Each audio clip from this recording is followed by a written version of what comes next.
Hey YouTube, this is your girl Bree. Welcome back to my channel. So today we're going to be doing a little marriage chat, and today's topic is why we as women should be our husband's watchman. So let's start by defining watchman. A watchman by definition is a person who keeps watch. Sounds simple, right? What really stood out to me was the dictionary.com definition of watchman. And it says, a watchman is a person who keeps guard over a building at night to protect it from fire, vandalism, and thieves. And what came to mind when reading that definition was John chapter 10, verse 10. The thief comes to steal, kill, and destroy. And you know when the Bible talks about a thief, it's talking about Satan, right? Because that's his only job. That's his number one goal, is to steal, kill, and destroy. And again, that's why us as women, we should be our husband's watchmen, because the enemy is not just coming after the man or husbands. The enemy is after marriage. He do not like unity. He don't like covenant. He doesn't like any of that. So if you are a believer and you are desiring marriage and things like that, you should know how important it is to cover one another, not just in the natural, but cover one another spiritually through prayer and through fasting, okay? So let's go ahead and take a look at Proverbs chapter 7. And I'm going to read the entire chapter. Just bear with me. It's not that long, so just bear with me. So Proverbs chapter 7 basically talks about God giving us warnings about the immoral woman. Proverbs chapter 7, like I said, you can go back and reference this, or you can follow along now as I read it. But it says, follow my advice, my son. Always treasure my commands. Obey my commands and live. Guard my instructions as you guard your own eyes. Tie them on your fingers as a reminder. Write them deep within your heart. Love wisdom like a sister. Make insight a beloved member of your family. Let them protect you from an affair with an immoral woman, from listening to the flattery of a promiscuous woman. While I was at the window of my house, looking through the curtain, I saw some naive young men, and one in particular who lacked common sense. He was crossing the street near the house of an immoral woman, scrolling down the path by her house. It was at twilight in the evening, as deep darkness fell. The woman approached him, seductively dressed and sly of heart. She was the brash, rebellious type, never content to stay at home. She is often in the streets and markets, soliciting at every corner. She threw her arms around him and kissed him. And with a brazen look, she said, I've just made my peace offerings and fulfilled my vows. You're the one I was looking for. I came out to find you, and here you are. My bed is spread with beautiful blankets, with colorful sheets of Egyptian linen. I perfume my bed with myrrh, aloes, and cinnamon.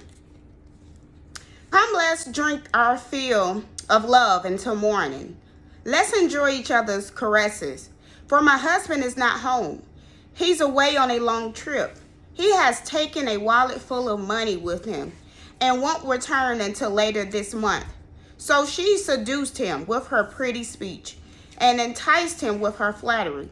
He followed her at once, like an ox going to the slaughter. He was like a stag caught in a trap, awaiting the arrow that would pierce its heart. He was like a bird flying into a snare, little knowing it would cost him his life. So listen to me, my sons, and pay attention to my words. Don't let your heart stray away toward her. Don't wander down her wayward path, for she has been the ruin of many. Many men have been her victims. Her house is the road to the grave. Her bedroom is the den of death. And y'all, I love that. Like, I love reading that because that is so true. And the reason why I love reading it, because you can't say you haven't been warned. That's why it is crucial that you read your Bible, because everything you need to know about life here on earth is right there in the Bible, okay? So after reading that entire chapter, Proverbs chapter 7, I was like, Lord, where do you want me to go from here? What do you want me to even share in regards to this topic, right? And so after reading, like I said, Proverbs chapter 7, he said, you know what? You remember the time you almost let that best friend of yours in your house. And I was like, wow, like for real, for real. So let's go ahead and continue on with this chat. Now that I've given you Bible, let's go ahead and just give a real life example of how the devil can, tempt you or tempt your spouse. And this particular time, he used a friend. Now, I'm not accusing her or anything, but I mean, it's obvious what she was really doing, really trying to do. And so, y'all know, like I said, I'm divorced now. It's been 2 years now. But I remember during the course of that marriage, I had a friend. And me and the lady, we weren't friends long. I think we were friends up until I met him. I think we was friends like a year and a half. Like, yeah, for about a year and a half up until I met my, now ex-husband. And so she was one of those friends that desired marriage. She desired, strongly to be married. She was a virgin, and she just felt like, oh, wow, I'm in my 30s, because we're all in our 30s, right? I'm in my 30s. I've kept myself, like, why is everybody else getting married but me? And she even told me that. She told me that so many times prior to me getting married, and then even after I got married, she kept, rehearsing that. Like, why, why not me? None of y'all were virgins prior to marriage, and, all of this stuff, And I'm the type of friend that like to encourage people. You know what I'm saying? Like, I just like, you know what? Like, maybe it's not all about you keeping yourself. Maybe it's some other things that God is wanting to try to perfect in you before he sends you his son, right? Maybe it's your attitude. Maybe it's the fact that you're still in unforgiveness towards what your mom and, your family had done, or, church hurt and all these things, right? So I'm trying to encourage her the best of my ability. And I felt like she was hearing me, but then I kind of felt like she wasn't, because almost every other day it will always be about, men and marriage and, things like that. And so I would, continue to, try to encourage her. But then it got to the point where, I found myself, in a marriage or whatever. And, I remember when I didn't tell her that I was, dating and anything like that. I think she found out about the engagement on Facebook, and, she hit me up, expressing how excited she was and, things like that. And then, I was encouraging her as well. It's like, you know what? If God did it for me, he can do it for you. Well, obviously, it wasn't God in my situation, but you know what I'm saying? You get where I'm coming from, right? And so, long story short, I remember the first moment that I felt like something was like kind of up with her was like me and I'm gonna call him Sam, just for context purposes and things like that, but I'm gonna call him Sam and I'm gonna call her Sarah. Okay, so Sam and I, we were sitting on the couch, we were getting ready to have date night, and I think we were just doing like a simple movie, some finger food, whatever, at home. And she called me, and he looked at me because, he kind of picked up on how frequently she was hitting me up, asking about the same thing, want to talk about men and, things like that. And so he was kind of getting annoyed with it at that time, or whatever, because he felt like she was interrupting what we had going on. So she hit me up that day. She called me. And I was like, well, I'm going to go ahead and answer. It's going to be quick. And then we can go ahead and start our, movie or whatever. So I answered the phone, and of course, it was about me, and she was feeling discouraged, and, and the weight and all that. And so I was trying to encourage her, and she just completely interrupted me. And she was like, well, I don't mean no harm, but I would like to hear it from Sam, because I've heard it from you a million times. I want to hear it from a male's perspective. So I didn't think nothing of it. He was sitting right beside me. We had on the speakerphone. So I was like, okay, where, you want to give her some advice? He was like, no. He was like, I don't want to talk to your friend. And so I put the phone on mute, and I was like, just encourage the girl so we can go ahead and get off the phone and we can start the movie. So I like just tell her, some things that you look for in a woman, or, just, I don't know, just give her some encouragement. Matter of fact, if you can't, give her no encouragement, pray for the girl. That's what I do now. So, we took the phone off of mute, and he shared what he shared with her. We prayed for her at the end, and that was that. So even after that, she would call, how was marriage life, and things like that. She would come, and visit, because at the time I was still in Atlanta, and she had moved back to her home state. So excuse me.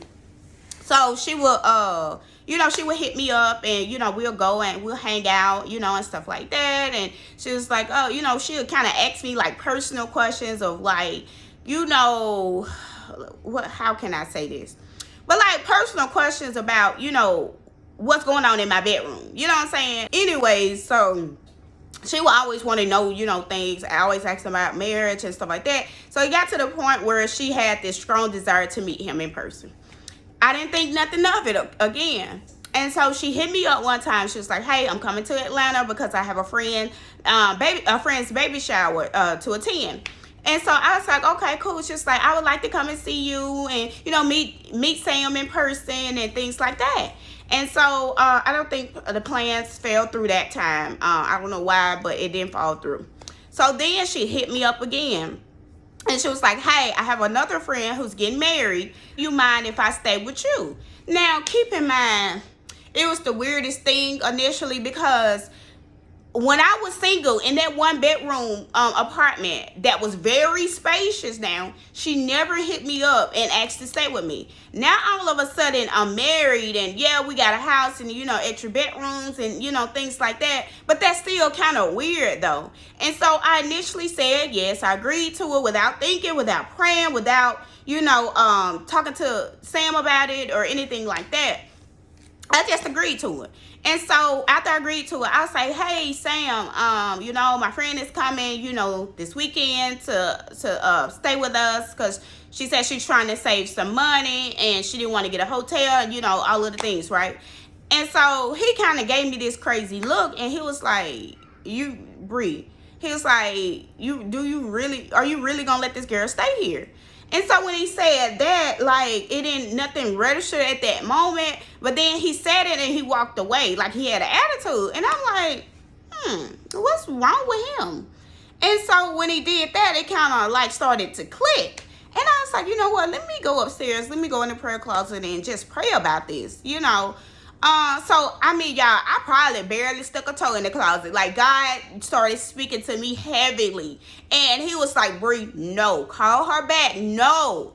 And so it scared me, because I'm like, oh, Lord, I definitely don't want to make God mad. And if God, if the Spirit is convicting me like this to not let her stay, I need to go ahead and call this girl and tell her no. So I called her, and I was a little nervous at first, because, there was spirit of people pleasing. I didn't want, hurt the girl feelings, or, or I didn't want that moment to ruin their friendship, none of those things. But you know what? I was like, okay, God told me to tell you no. I'm going to tell you no. If you want to be my friend, so what?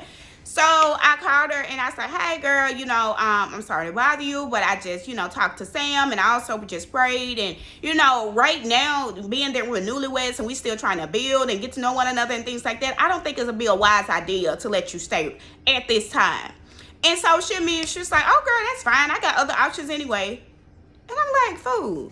Like, if you had other options, why would you hit me up first? You know what I'm saying? So I'm like, okay, whatever. So I told Sam about it, and he was like, I'm so glad you went into prayer and and God spoke to you about that, because ain't no way in heck I would let a friend, one of my homeboys, stay in my house around my wife, and stuff. And I was like, yeah, I get it now. I get it. So that was that. And so a couple of months after that, she hit me again. She was like, hey, I have a friend that would like to interview you. She's doing this, she's starting this podcast. She's looking for, believers who have powerful testimonies and things like that. And she was like, the first person I thought about was you. So at that point, I'm like, girl, you still trying to get over here. Why? So I'm like, okay, what's the podcast about? Who is this friend? So she sent me the girl's Instagram handle. And she told me a little bit more about, who she's, what she was looking for, So she gave me the girl's contact information. We started, talking and, getting an understanding of what she's wanting me to do. Like, what do I need to talk about? What kind of platform is this? All of that. So I agreed to do the interview, or whatever. So when I agreed to it, initially I thought that I would have to report somewhere, like to her place. They was going to maybe rent out a place or, something to hold these interviews, right? And so closer to the time for the interview, she was like, oh, we're going to come to your place. I'm like, my place? So I'm like, oh my God. And of course, when she said, because this is the friend, right? Sarah. Not her friend, but my friend were, So she was saying, no, Brie, we're coming to your place. That way we can see the new house and we can meet Sam in person. I'm like, at that point, I started to get annoyed because I'm like, God had already spoke to me about you coming trying to stay. Now you're still trying to meet this man. Every time you speak to me or whatever, even say anything to me about coming to visit, you always say something about Sam. Like, why is it so important for you to meet my husband? Like, at the time. So I started to become annoyed. So I'm like, bruh, come on, let's do this interview, get this stuff over with, because I'm sick of you at this point. So the day of the interview, I had sent Sam to the grocery store. I said, hey, go pick up some fruit and stuff because I don't know how long this interview is gonna last. I'm gonna be hungry. Because also at that time I was pregnant. I was still in my first trimester, so I was extremely sick, and I really didn't care to do an interview, but I'm like, okay, whatever. If God want to use, my testimony to reach other people, then so be it. So, the day of, I remember, Sam, he came in, he was like, oh, man. And I was like, what's wrong with you? And he was like, man, I don't think I'm going to be able to stay for the interview. And I was like, why? And he was like, well, I just checked my schedule, and I see that they put me on to work tonight.